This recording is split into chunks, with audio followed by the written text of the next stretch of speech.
Welcome back to Let's Talk About It, Season 3. I'm Caden, your host. And I'm Ashley, your co-host. I'm Jarrett, your co-host. We're thrilled to have you with us for another exciting season of tech talk and innovation. Whether you're a tech enthusiast or just curious about the latest trends, there's something for everybody. If you have any questions or want more information about LTAI, head over to letstalkaboutit.com. So sit back, relax, and let's dive into the world of technology together. Welcome back. Another episode, LTAI, Let's Talk About It, Season 3, Episode 4.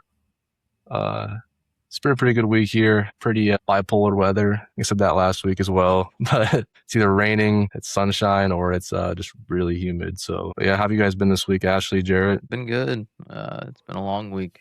But yeah, the weather's been interesting. I was honestly hoping for a little bit more rain. I just planted a bunch of grass seeds.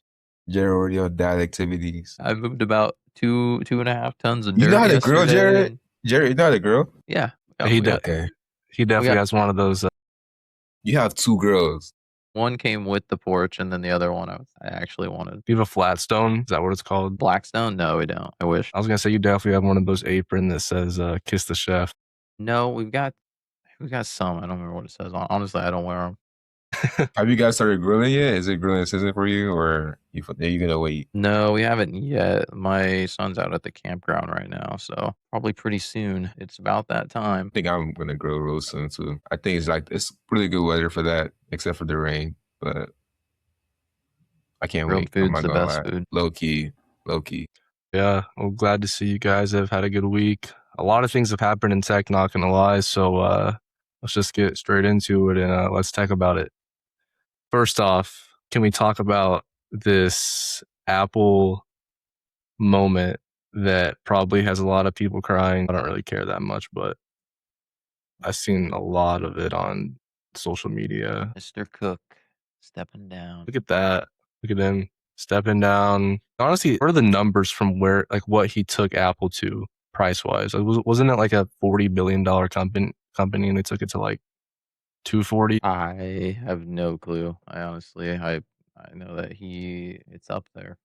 I don't know exact numbers, but the company hasn't exactly gone downhill since he took over. I would say there's definitely been questionable decisions, not really that have affected my outlook on the company because I still use their hardware. But I know from like what I've heard other people say, the vision that he had coming in versus what Steve Jobs had was completely different and kind of squandered it, I guess. But Wonder where the company would be. I think a lot of people ask this question too, is where would the company be if Jobs was still the CEO? And more I know, creative. yeah, for sure. I think the tech, when it comes to how good the tech is, like, Apple's known for their sleek design, compact, user-friendly. I think that would be the same. But yeah, the creative ideas would be more Jobs like. I'll say that. I feel like under Tim Cook, they kind of played it safe. I mean, everything. I mean, typically everything new that comes out has already been a thing on a previous phone generation or Samsung, especially Samsung. Almost like they were the early adopter, and then after it had been around for a couple of years, and Apple would come in and like, oh yeah, we do that now. It's new. I feel like that would have happened a little bit less. Yeah, but yeah. John Turnus has the mind of an engineer. Yeah, I'm definitely excited to see what his decisions are going to be since he's more on the hardware side of things. So that's going to be interesting for sure. Long live AI. I think we're going to see the actual like Apple robots. Don't hold me account, but I feel like we're definitely. When does Gemini go in full effect on Apple Intelligence? Because I know Apple kind of gave up on their AI race and they partnered with Gemini like last year, and it's supposed to take effect sometime this year. The Apple Intelligence is going to actually be running Gemini underneath. I just don't know when that's happening. I think this spring, or no, it's already spring. Well, it's the end of spring, middle of spring, I guess. Probably closer to their fall release, I'm guessing. And that just makes sense, when they released the iPhone 18 to also introduce. They'll probably make it to where only the iPhone 15 and up can use. Well, I think right now only the iPhone 16 and up can use Apple Intelligence, right? Honestly, I have no idea. I don't even know which one. I think I have a 16. Honestly, I don't know. What's like the actual difference in the 18? What's the big? They're moving the camera, like the centralized island, they're moving that camera to the left instead of in the middle, and which is like It's so underwhelming. They're moving the camera. I think they're making it to where like the actual camera on the iPhone is more of a more what's the word? It has like a lens that's on an actual like Canon Sony camera. Okay, so it's gonna be better, like higher quality. Yeah, I think that's always how the new phone comes out, is with a better camera. Okay. It's always a better camera. The front camera still sucks on the iPhone. I don't know what's up with that. No, so it doesn't. iPhones, I don't know. Like, I had a Pixel 3, and sometimes I think even when I go back and look at my Pixel 3, it still has better quality. It's just in low light, though. Like, iPhone sucks in low light. It is terrible. You take it outside, and it takes these amazing pictures if you actually went through your settings and changed all your photo camera capture quality settings. But inside, it just, everything looks grainy all the time. Like anything that doesn't have a substantial amount of lighting, it's ridiculous. I don't know how they have not figured that out and why they push so heavily towards good lit areas when they have so many people that just don't leave the house. That's one thing that maybe they're trying to fix with this new iPhone 18, which maybe the new CEO will take a more technical look at it and then account for what people are saying about the low lit He's going image to add quality. 6 inches to how wide the phone is just to get a better camera in there. Isn't it rumored they're having they're releasing a flip? Yeah, it is. Apple That's glasses been rumored and the for flip. years. I'll be excited. I'm excited about the glasses. They're releasing glasses too. The rumors are that they've been pushing towards the wearable tech as well. It was the rumor was they were supposed to announce it last year, and then they delayed it till this year. So I guess we'll see. Again, it's Apple. I feel like they're always kind of 2 or 3 years behind when new tech gets adopted before they release it in their stuff. So we'll see. Interesting.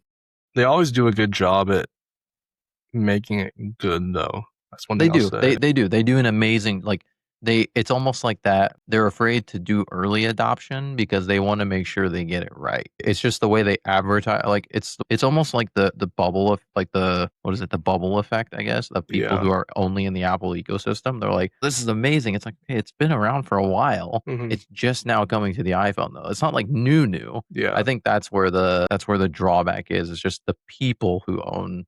And most people who own iPhones, are Gen Z, and that's how stuff gets spread around more, is by people our age spreading information on social media and whatnot. Yeah, because like I have an iPhone, but I'm always like, okay, well, that's been a thing for a while. Super cool, it's on here now, but it has been a thing for a while. Yeah, like the new Apple Intelligence feature, you can rewrite stuff on the go in messages, notes. I think we talked about that last time. Yeah. I think we were talking about that about notes. You can do it in notes. Yeah, now you can do it in messages as well. Just really interesting, to be honest. I mean, it's honestly, I'm excited for it to get integrated with Gemini because it sucks. It sucks really bad. I would say I haven't used it too extensively, but I've heard nothing but bad. And I'm going to guess it's bad if even Apple's just like, all right, well, we're going to take our proprietary stuff out of the way and just integrate with somebody else. You would think that Apple being the number one, or the number one, but like one of the highest selling phone companies out there, that they don't have like their own AI space, which you never know. Maybe I feel like that's what Apple Intelligence was supposed to be, though. And I feel like they just couldn't figure it out, I guess. I don't know. Maybe they just don't have, there's no way they don't have enough data. It's Apple, what we're talking about. But yeah. Well, I mean, speaking of this AI stuff and AI, I guess like more of how AI is taking over the world. Look at this. Was really interesting to see. I was waiting for you to bring an article up about Skynet. I was like, oh, God.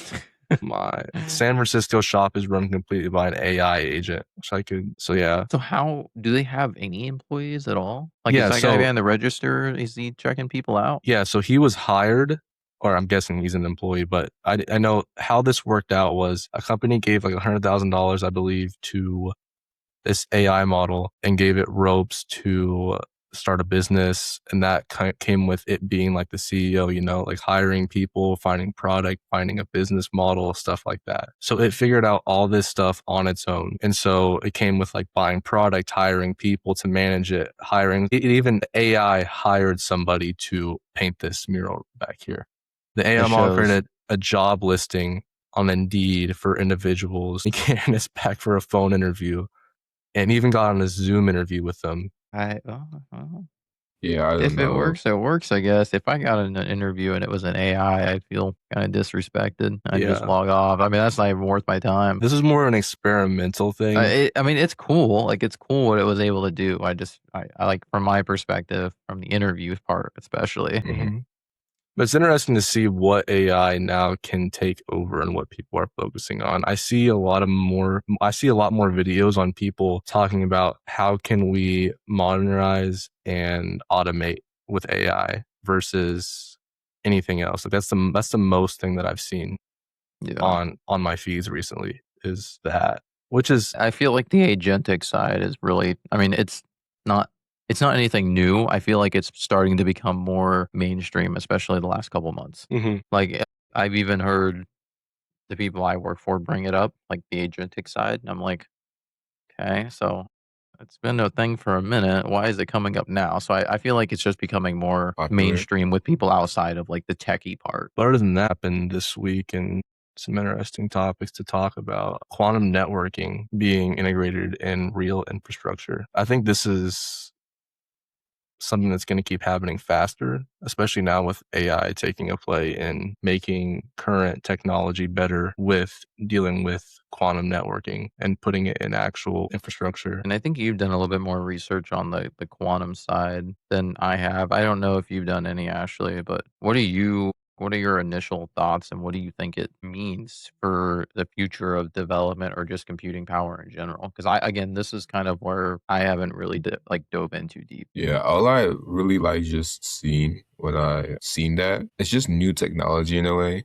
Especially with like when it comes to software development. So a lot of the principles that we know and like going through the internet and with our protocols and things like that, it might change. For example, like APIs. I'm pretty sure it will work different on like that quantum scale, whatever it might be, compared to what we know. So that would be a learning curve. And then there's probably like more things that would change under that. But I don't know. I might like that's exactly accurate, Kaden. To my knowledge, the difference between quantum computing and basic like binary computer systems, everything's in binaries run off a 1 or 0. So it's an on or off. And then just us as humans over time have found out how to expand off of that 0 and 1 on and off. And then we're able to build so much technology around that. So I think saying like what is coming is honestly like, I think it's unknown what exactly we can do with this new technology. Like this could build, I don't know if you guys have ever watched like those like movies or TV shows or animes where like you put on a thing on your head, like a VR system, and you actually go into the world. Like that could honestly be possible with quantum computing in a sense. Like that movie Gamer. Yeah, like that could honestly be possible. So I think technology wise, what is to come is how fast we move through adding it to existing infrastructure, like Cisco is doing, I believe, from this paper. Works at room temperature. That's a huge breakout too. After when I first looked at it from that Microsoft post, they spend like 1 point something million dollars a month just to cool a single unit, which is crazy. Like that's like I think it's operating at like sub something. It's like colder than space it needs to be cooled. Like the single unit CPU, whatever processing chip needs to be like sub 7 degree Gotcha. to be cooled. And then, yeah, that's one of the things that I've honestly been curious about is what does a quantum API look like and what does a quantum AI model look like? Those are the two biggest things. Like, so are our protocols going to be different when it comes to HTTP? Is that going to look different? Are we going to have a more advanced network that requires us to have a quantum computer to understand how the network works? That makes sense. Mhm. Like, are we going to need to rely on tools to be able to understand future infrastructure? Versus in the past, we built infrastructure by trial and error. And then eventually we now have standard protocols that we follow like HTTP. Yeah, that's I true. for sure think we would need to rebuild because like with like AI, it wouldn't know anything about that because it doesn't have no like It documentation or trains on existing data. yeah. So we for sure like, that would be a whole brand new topic going into it in the future. Which then I don't know, that might be like a new era or like a boom for like jobs and things like that. Maybe that's how software developers will like recover in a way.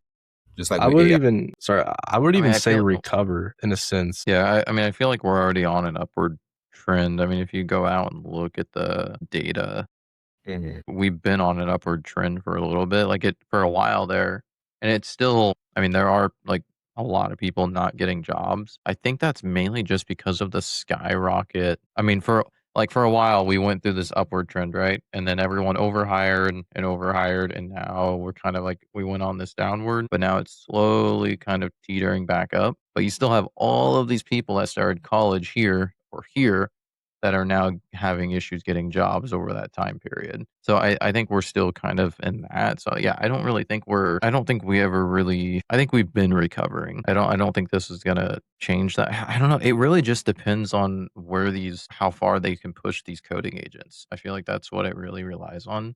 Because if these people that are building these pieces are also using AI and they're training AI to help them, I'd say it's only a matter of time before we also get some sort of access to that, if that makes sense. Or maybe I'm just speaking bullshit. I don't know. But like I would just think that they are also using some sort of agent or AI technology to help them do this type of stuff. I would just find it hard to believe at this point that there's anyone out there in the technology space who hasn't touched it at least once. Which, yeah, like I think this is just becoming another tool that Mhm. is going to advance human technology 10x versus how it did 10 years ago. After looking at just the data on the job market in general, I think that most people have it backwards, in my opinion. I think that the saturation of jobs in the 2020 era during COVID honestly hurt the field more. And when I say that it oversaturated it, it brought in people that know the most basic amount of knowledge. When this is a technical field, I think that you actually need to know what you're doing in order to get a job. And you wouldn't want to hire anybody who doesn't know how to write a basic API, HTTP protocol system, RESTful API. You wouldn't want someone as a full-time member that doesn't know how to do that. And that Because makes now sense. anyone can do it, right? Yeah. Like anyone can. But now it's a matter of the code that's being generated. Is that correct? Yeah. Like just because it works doesn't mean that it's the best way to do it in terms of long-term maintenance and just performance and speed, I guess. Yeah. When you say anyone can do it, I think anybody can act as if they wrote the code, but I think it's true. I think it's more on like an understanding point of view now. Do you understand what's going on? Do you understand how this works? Can you explain it to the person how this works? I think that's more Well, important than, and also that, but like just from a debugging standpoint, even if you're using AI to debug stuff, it's still a pain in the like it's not easy. yeah. It's still hard. Oh, yeah. It definitely helps and it can help you get through some like but it can also hallucinate and say like, you need to go out and do this. And it's like, no, I don't. That's completely incorrect. It's Hmm. you're looking at the wrong thing. But for those who don't know the technology or know like understanding it, like you said, they're gonna be like, oh yeah, that sounds good. Let's go ahead and do that. And pretty soon before you know it, you've got this whole tangled web of working code that now is almost impossible to work with. Which, if that gets pushed to prod, that's technical debt now. So, Yeah, exactly. and people are starting to see that sooner than I would have expected, which makes sense. I mean, a new tool that people are giving more credit than it should initially, and stuff is failing. And I think that's just a trial and error thing that us humans have always overcome for thousands of years. Well, and there's So, just there's that trade-off aspect of it too, that mhm. AI doesn't necessarily understand. Even if you feed it the context, it still doesn't fully grasp the idea of a trade-off because you can implement code that you know is not necessarily the best, but the trade-off is, do I spend 2 more weeks on it, or and this is just from like a business standpoint. Do I spend 2 more weeks on it, or do I deliver it so we can start actually selling the product? Mhm. And then work with it later as stuff actually comes out of it.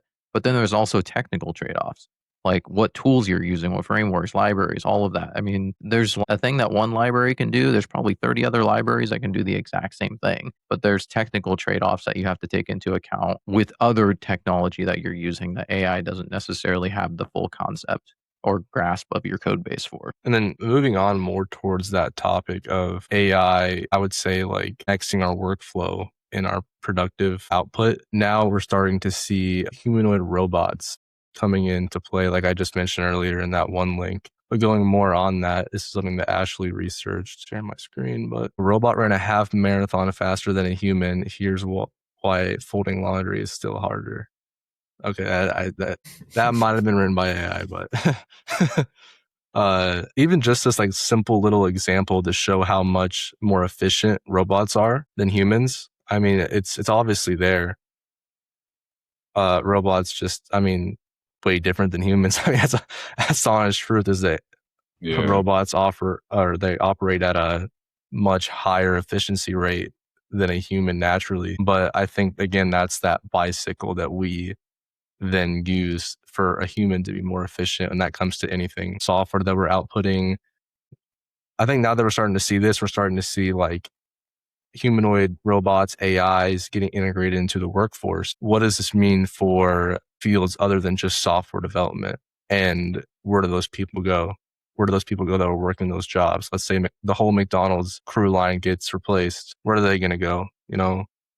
And then what's the cost on that for I mean, to companies? add on that, like the Long John Silver's in Des Moines, my wife went in there the other day and she said there's nobody at the register anymore. It's just screens in Des Moines. You just walk in and you order from a screen and then they bring your food out to you and it's done. I was like, Wait, like really? Like wait, it seems like the most like the place I wouldn't expect it, I guess. mm-hmm. I mean, even saying that, like I can think of, this is just me going to get food yesterday. Like I asked for an item of 2 and they only put 1. I got to the like getting my food and they told us just like, where's my other item? Well, it wasn't on there. Well, I said 2. Well, we only got 1. I have to go you're gonna go through the line again, through the long line and order again. I'm not waiting 30 minutes, no. But if it was a robot, like robots don't mess up 1s and 2s, which is It's a human error. yeah. Well, I can't even think about how much money would companies save, especially like a multi-billion-dollar company like McDonald's. Well, that kind of leads on to like another topic. Would they save anything in the long run? Because I don't know. The thing is, like, I think especially like these AI companies, I think they're starting to realize how expensive this stuff is to run and how much money they're actually losing. I mean, we're seeing it across everything. They're either introducing ads or they're decreasing, supposedly, allegedly, how good their models are and how many tokens they can utilize, and or they're cutting your access or restricting your access to how many tokens you get per 3, 4, 5 a day or whatever. I feel like what was it? Microsoft recently just was it? I'm pretty sure I just saw an article on this. They laid off like what was it 5,000 people? I think. Oh yeah, I saw that. It Yeah, was so like they were laying off. 10%, Yeah, 10% of the they company. were laying off people to help cover the cost of their AI infrastructure. Mm-hmm. That's crazy. It's only going to get more expensive. So I guess going back to what you were saying, are they going to save money in the long run if they're utilizing tools like this?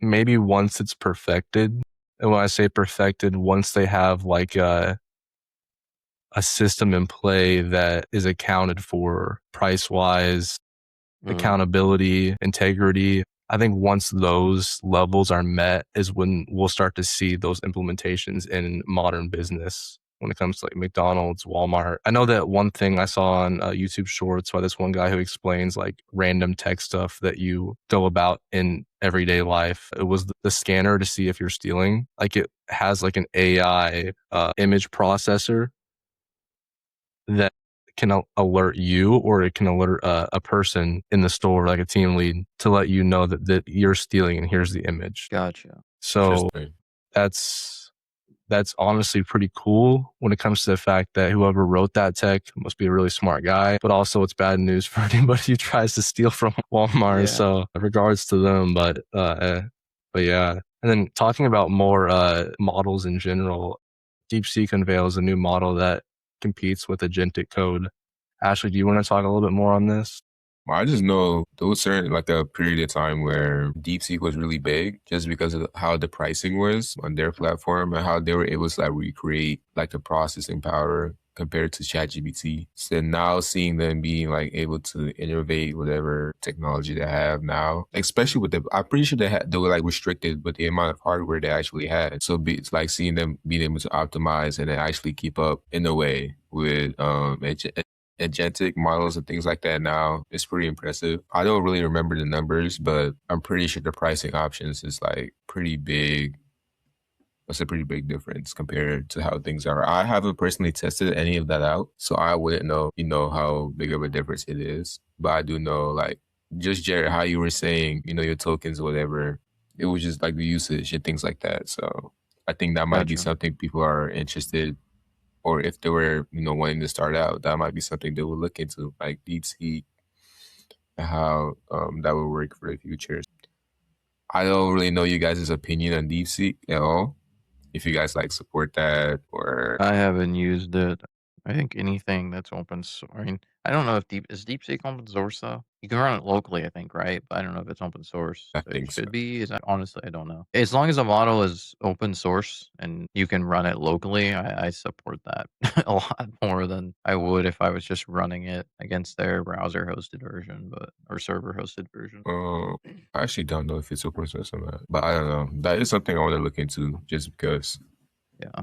I'd say I I do recommend also looking into making your own search engine and hosting it locally on your network. really Yeah, that's something I just wrapped up. I still need some tweaking. It's not the best yet, but it's working and it's ad free. So it's beautiful. I just need to interesting. port forward it so I can actually use it outside of my network when I'm Mm, anywhere. But yeah, no, it's really cool. You should look into just like bare bones, like a YouTube video could get you through it in like 5 minutes. And then anything from there is you tweaking it and coding it to like match kind of towards what you're wanting it to do. But yeah, super basic just to get your own search engine up and running. It's awesome. interesting. And that's all ad free too. Yeah, because you're running it locally. It's all running on your Have you integrated the part where it blocks out ads yet, or where's that code going to be at, or how do you even do that? 'Cause that's the part I or was going to ask you about for your. I think he no. means that Raspberry Pi thing. Yeah, no, yeah. So I haven't done that yet. So the local search engine for my network is running on my main computer, so it's only up and running when I actually have my computer turned on, like I do now. But my Raspberry Pi, no, that piece isn't there yet. I see, because that's the part you were talking about, like deflecting ads from your You home can like network in block it general. across your entire network. Yeah. Okay, that's cool. But then you also have the no ads for your browser specifically. Is that with YouTube as well, or is that So it's mainly just a search engine. So like with the Raspberry Pi thing, you can also what I'm gonna do with the Raspberry Pi and getting that up and running to block ads coming through the network. Yeah, that'll work like with YouTube and everything as well. I Hmm. don't know what the limitations are because I know they've been trying to combat that pretty heavily. But as far as like the search engine, yeah, it's completely ad free. That's just like a web scraper. So there's no more sponsored results anymore? No, no. That's Yeah. funny. Yeah, I there's want. still a lot of tweaking I want to do to it to get up and running, but I wonder if that affects the as AI well as I want. overview that Google gives you I don't know. based off of sponsored results. There's no way that they're taking in money to justify a response so a business gets more traffic. That would You be. don't think so? No, I definitely think so. I think that's either already happening or we're only like a stone throws away from getting there. So They're figuring out the legal side of it. yeah, no, I think as long as they disclose that in their license and agreements, the one that nobody ever clicks through because it's like 900 pages. I think as long as they put it in there. Do a vector search through the whole agreements list. Honestly, speaking of agreements, you see with PlayStation, they backed what Nintendo kind of put in their license and agreements. I think it was the other day, and I got it too. I had to like restart my whole system and agree to the thing to even use the network to like connect to the PSN network. They To want sign so on. yeah, so you have to basically in their terms and agreements, and it's nothing new. Like Nintendo's done it, and it was already a big thing with them. They're like, yeah, at any point we could just completely restrict access to. I think Steam does the same thing, but we can restrict access for any reason, either now or if we think you're going to do something in the Mhm. future, to all of your games accessing the PlayStation Network and/or even turning on your console to use it. That's I'm like, that's insane. That's That sounds crazy. crazy. I can only like they're people are figuring out more ways to make things more secure and more towards their likings, which I think this kind of gives more technical people a more reason to go and build things on their own. Yeah. And Agreed. now, like, obviously, I think that's kind of what you're doing as well. You're building your own home Yeah. smart system. Yeah, I'm saying, like, I want cameras and everything, but, like, I refuse to go through, like, a third-party company because they collect all that data, and I think a lot of them they work with I think legally now, like, the government agencies can technically access it, like, Ring, I know, was one that came out about it, like, any government agency can technically access a live Ring feed now, and I was like, "Yeah, fuck, no, I'm not doing that, dude." I was like, "I will just build our own ourselves and host it locally." Like, that's insane. Because I was gonna get cameras a while back just for my room and in general, and I was like, you know what? I'm not gonna do that because right after I was about to buy them, I looked online and there was a whole AWS S3 bucket full of live video, well, not live, but like, it was cut off for people, and everything was in a public bucket. I would not, I'm Yeah, sorry, but it's I don't want crazy. someone collecting data on me sleeping or anything else in my Even with house. my webcam here, unless I'm actually using it, this thing's unplugged all the time, unplugged and facing down at the ground, like, all the time. Like, no. Yeah, don't I let make the sure to. FBI agent catch you. Yeah. Yeah. I think it was one What's episode of he doing at American 2 Dad. AM? He's eating a bowl of Rice Krispies? Oh my god. Did you see that one episode of American Dad where the CIA has like a whole wall of people? It's called I think it's called like the poop cam, or something No, like I that. didn't know. I It's haven't. like, I mean, it's probably real, and they probably have a whole wall of people like on their phones while they're taking a deuce. You know? Yeah, I I don't don't know wanna be about on that that. one. I don't wanna be on that wall. I'm never gonna put a camera in my bathroom, so I don't think I have to worry about that. But yeah, so that's a lot of what's been happening in tech this week. Pretty interesting stuff. I think that the more and more, my honest opinion is that I think we would have never gotten this far with new technology if it wasn't for AI. And when I say that, I mean when it comes to thinking of stuff differently, creating tools that are then used by tools than by us to make things go faster, or also just learning new techniques and people picking up stuff faster. One of the things that I like about AI, and I think I mentioned last episode, I just switched over to Claude. I was trying to understand more of how the CQRS pattern works with the aggregator for microservices. And so I was curious how that flow exactly goes, especially when it comes to adding business logic in my service layer. So it created me a whole diagram on the fly that I could save as a PDF that explained each part and how that flow is and what does what. I thought that was really cool. And that, like, that diagram because I'm definitely a visual learner and also a hands-on type of learner, but I wonder, expanding on that, I wonder if there'll be a feature now that where there can be like maybe like games that Claude makes on the go, or if you can ask it to make a game to be able to learn stuff faster. But I'm pretty sure it can already create flashcards for you. Like, what if there was like a simulator, like a learning simulator based off of your chat, if that can just do that on the fly, which that makes Just even like a then, brief review of everything that you've yeah, maybe typed that, or into it, like think about like, or just start prompting me with a random quiz about my life based on everything I've put in Claude in the last week or something like that. maybe even that. I was thinking more of like, let's say I had a question right for you, since you're our old professor. I had a question for you. You would send a video probably of you like this, like, hey, like, and then you start explaining it. Like, what if there's like a robot on the screen that just makes that up on the fly, or My but gosh, yeah. also has like You event, train it on my yeah, footage, it just starts copying everything. yeah. Oh, actually, no. Sorry to go off topic again, but have you seen GBT's new image? No. I saw. Okay, let me pull this up. It was crazy because I for a second I didn't get it, and then I looked more into the comments, and I understood exactly what was going on in this. The whole caption was, "This is not a screenshot." This is not a screenshot. This was. Originally I thought it was like, okay, why would they post this? And I realized this was an image that GPT made. That's Oh. actually crazy. And you can see, like some of the things that could be wrong with it. Like, I'm pretty sure in Apple, like there's a divider right here. There's a divider for your downloads in this. There's also a divider, but I don't know if you can take that out. But I think the contacts is wrong too. I thought that looked weird. Almost all the colors are kind of off yeah, on all of the icons. it feels like I'm looking at an older Apple Mhm. But system. They didn't train it on the new one yet. But this is crazy. I mean, I've also seen other images from it as well, but like, yeah, what it can actually do with image wise. Also, the new GPT 5.5 coming out. I just switched over to Claude, so I'm unfortunately not going back to 5.5. Might mess around with it. Maybe I still have my Plus subscription for like 10 more days. Might go mess around, see. This is one of the things that I saw as well. Like when it's coming to like diagrams, like building diagrams for you. This is something that GPT-5 can do as well as Claude can do. But like solving a Rubik's cube with a 3D diagram, like that's crazy. Yeah, Like that is making pretty something like crazy. that on the fly. But yeah, that's what's happening in tech, and I think we just teched about all of it.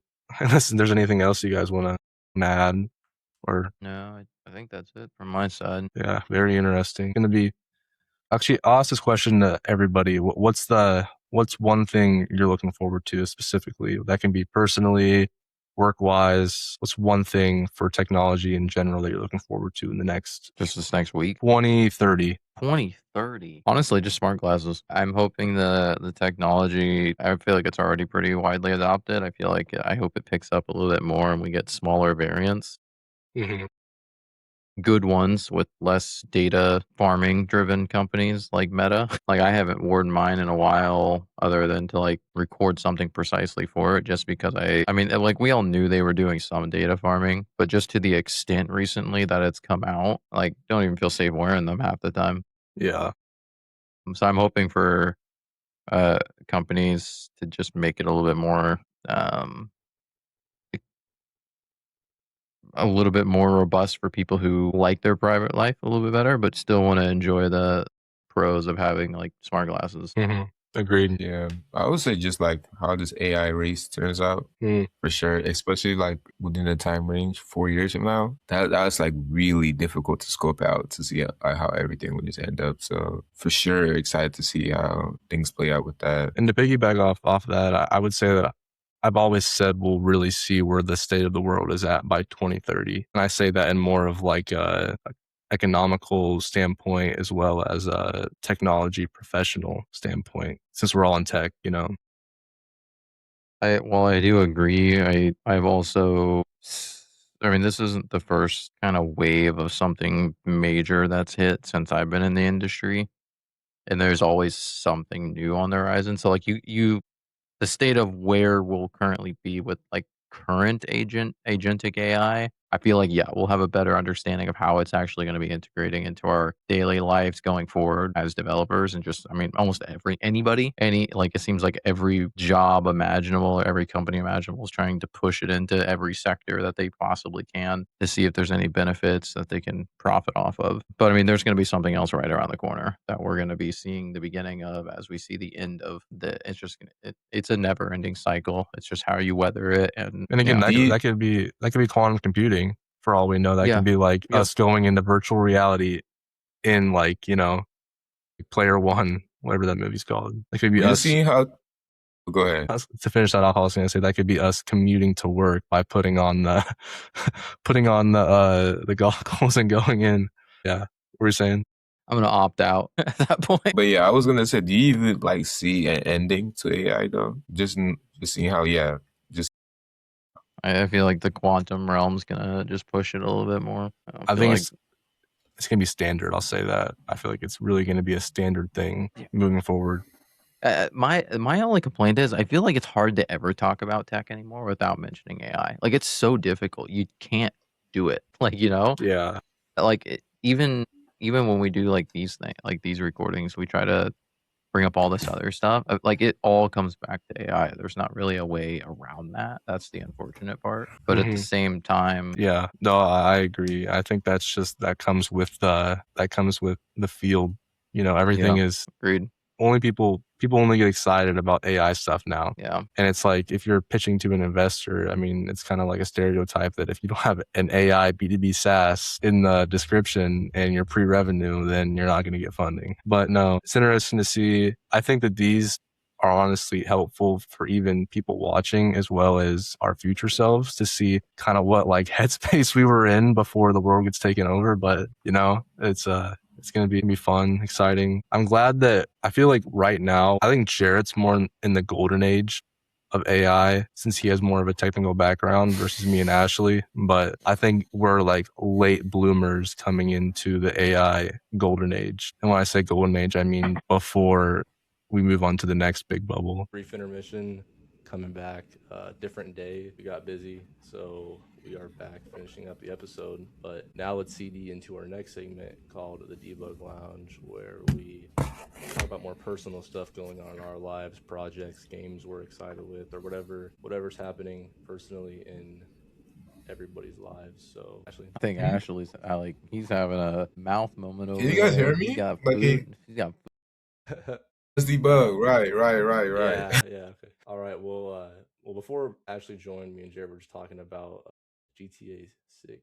So I'm excited. I've already allocated my time to playing it. So I've already blocked out about 6 hours out the day. Might need to cut that down to like 3 or 4, but I am excited for it. GTA 5 What's is the like my release date? favorite. It's November. National Men's Day, right? I have no clue. I just know it's November. That's Unless the they day delay that it it's again. on. National Men's Day. Just remember GTA 5 came out. It was on my birth. Well, a day after my birthday. I think it came out September 17th, and my birthday was on September 16th. I was like, oh my god, they did that just for me. November 19th. Yeah, November 19th. That sounds right. Which is also National Men's Day. So what is National Men's Day? I guess it's just a day for the guys. Day for the guys. I feel like that is that new? Is that just because the launch day? Like if they delay it, does it National Men's Day change? I think that's been a thing for like. Okay. I just don't think anybody's ever really. I mean, I didn't know that before until I heard that it was going to be on National Men's Day, and I was like, "What's National Men's Day?" Gotcha. But Gotcha.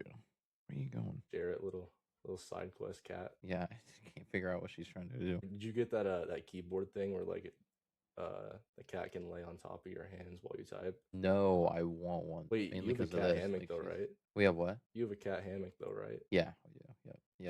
Not that they use it very much right now. They use this trampoline in here. They sleep on this trampoline all the time. It sags right in the middle, so they all like lay in the middle of it. It's funny. What about personal projects with you guys? What's everybody working on? Too many. Yeah, so I've got the Raspberry Pi project, the local server, smart room built out by hand, which I know you're going to be contributing to that as well. As soon as I get that repo going, I need to get that up. I keep pushing it off. And then I've been fixing up this PSP as well. Do you have it near you to show everybody? Yeah, the PSP is near me, but it's looking pretty decent so far. It's got a case on it now, so it's not as like slim as it is, but the LCD screen's replaced. The back, I put oil on the back, so now it doesn't squeal. The gears were kind of worn out, so now it can read the disc without squealing. And you can take pictures on that?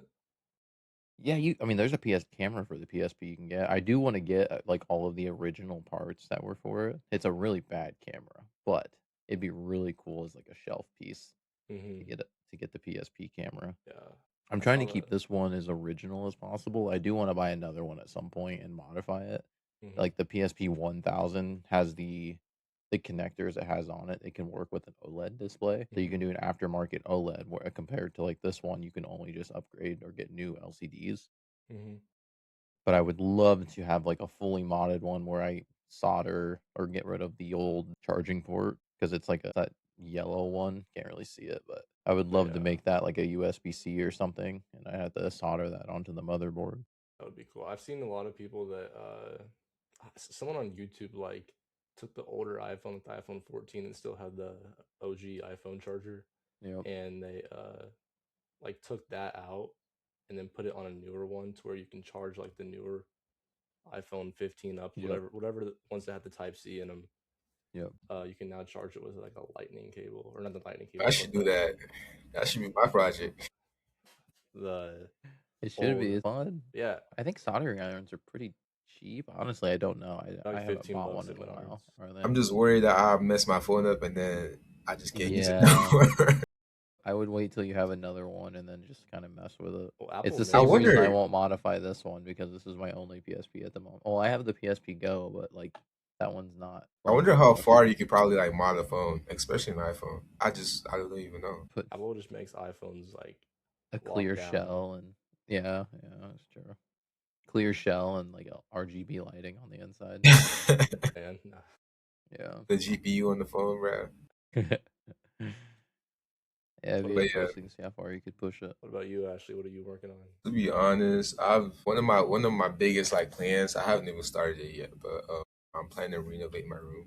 Mm, Still in the like thought process, like phase, maybe like 3D models and things like that. that's I cool. want to move everything around. Apart It's a from new that, adventure. yeah. As far as like technical wise, like software, I've been doing like a 30-day coding challenge, just building a project or trying to at least stay with it every day. Where I build a new project every day. Mm. At times, I do have to take like a couple of days to work on just one project that was supposed to be for one day. But that's really what I've been doing. Staying healthy. That's really about it for me. How about you, With kid? that, one question for you. In that 30-day coding challenge, are you doing different languages for every day, or are you focusing on one stack? I do try to like switch it up. I know from the start, I was just using like Next.js and Svelte, Mm-hmm.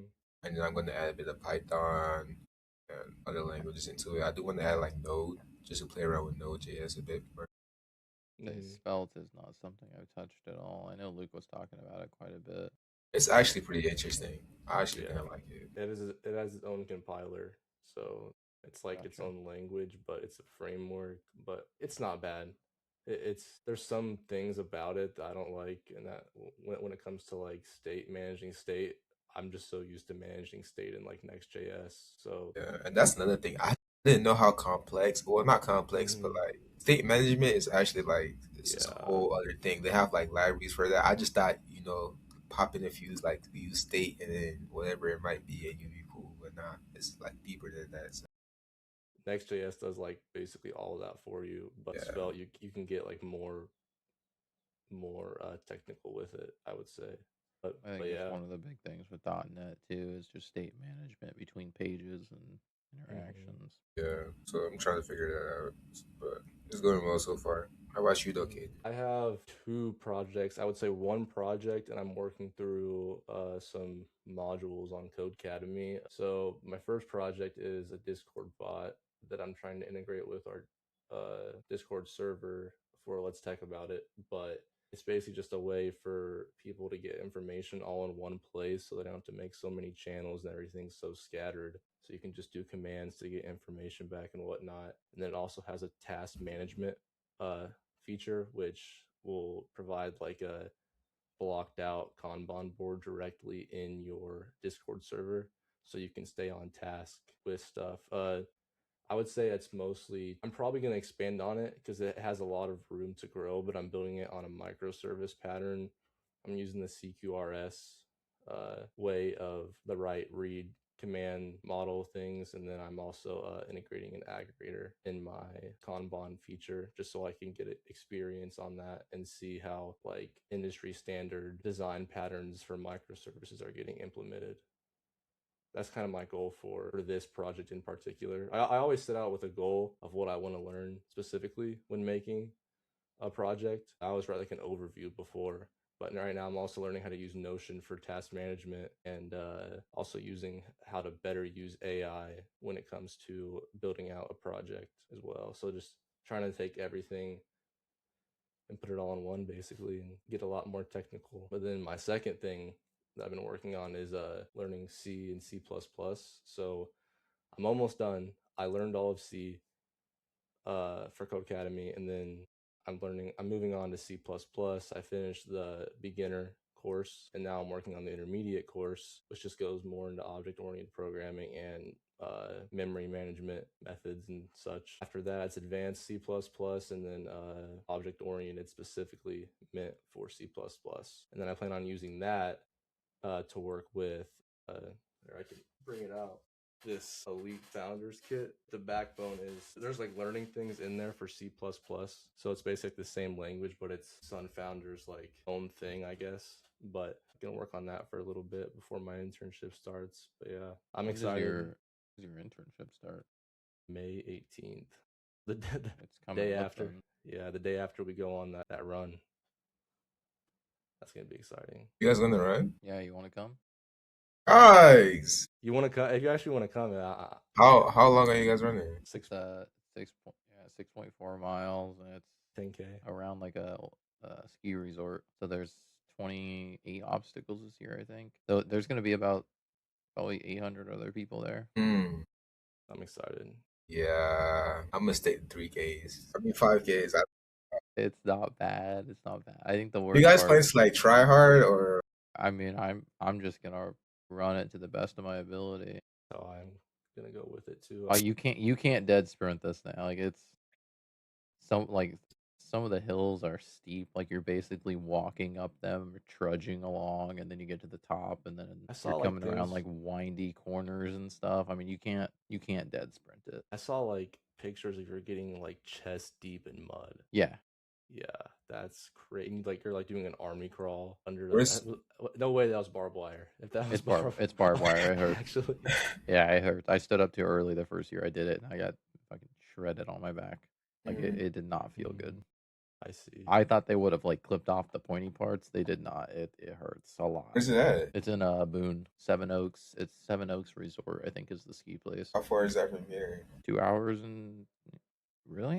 It's like right next to the. I think it's actually like it might be 2 hours. Yeah, I think it's like 2.5 hours. Yeah, actually, I you can might look be really right. quick. It's like at least 30 or 40 minutes after Des Moines. Seven Oaks Recreation, 2 hours and 5 minutes. So not as long as I thought. I want to do a 5K before I do what you guys are doing. I'm not ready for all of that yet. Yeah. Well, they make you go up like a quarter-mile hill. That's like this steep. So you have to walk up that before you even get to the starting line. Yeah, good luck, Kaden. Like, and I wouldn't say I'm in shape, but like for someone who's definitely a little bit overweight, I can still run pretty decent. What's your weight right now? I think your running technique's gonna be better than mine. My running technique's pretty poor right now. Like 205, 210. I can run about an 8-minute mile for about 4 miles. That's calm. I did my first 5K in like it was like 26 minutes and 30 seconds, something like that. That's good. I think I was right below 27, or I was right. I can't remember, but Wait, you're 205? 205, 210, yeah. You do not look 205, 210. That actually is kind of blowing me away a little bit. I'm You actually do kinda not surprised. you do not look 205, 210. I was thinking like 175-ish area. I wish. No, you would have a lot of mass if you were 170 though, for sure. Oh yeah, I would look.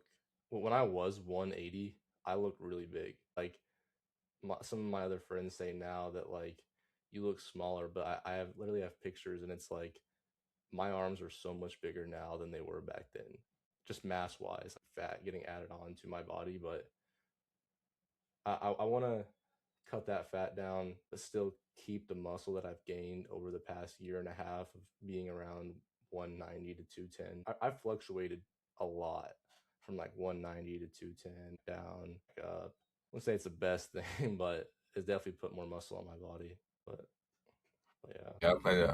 I look. You want to cut to? I want to cut to 160. Bro, you're jacked. I don't know what you're talking about. I think like once, cause I don't want to sound pretty lean. I don't know. I do want my face to like slim down a little bit more. A pretty chubby face. I don't really like that. I wish mine chubbied up a little bit because my jawline is too much. Really? Who tells you that? Like, that's what I'm saying. Me, I can see it right now. That's like what you want, though. That's what you want. Pops out to the side. That's what you want. Like people would dream to have a structured jawline like you. Like you know, Clavular. Oh no, I don't. If you look them up, it's funny. I the guy that does like the bone. Yeah, yeah. Yeah, you gotta tell us all what you natural. And give us a secret. Right? I don't have one. Do you do jaw pull-ups? Do what? Jaw pull-ups. What is that? I think it's like where you like put your jaw on the bar and then you like raise it up. Yeah, that's crazy. That'd you know. Yeah, really. I've seen it done before, but it was by some like 5'4" Asian guy. 5'4", yeah, that would help a little bit. But yeah, that's the segment. That's us debugging, talking about more personal stuff. We were here on a different day, but wanted to finish up the episode. So thank you everybody for watching. Thank you for Jarrett, Ashley getting back on. Thank you for all the hard work everybody's done. Plan to get better, plan to start posting more. Yeah, we'll get these edits out for you guys. Don't worry. Plan to start showing you guys more projects as well and talk about more stuff with technology getting bigger and bigger every week. More stuff to talk about. We'll get better at getting knowledge and talking about it and hopefully getting some more guests on, possibly having Joseph on in the future, maybe some other people. But yeah, I will see you guys later. Thank you. Bye, guys. See ya. That's a wrap for today's episode. A huge thank you to all of our amazing listeners and viewers. We hope you enjoyed the pod as much as we did. Thank you. Thank you. And remember, we're always looking for your input, so feel free to send us your pull requests for the next episode. See you next time.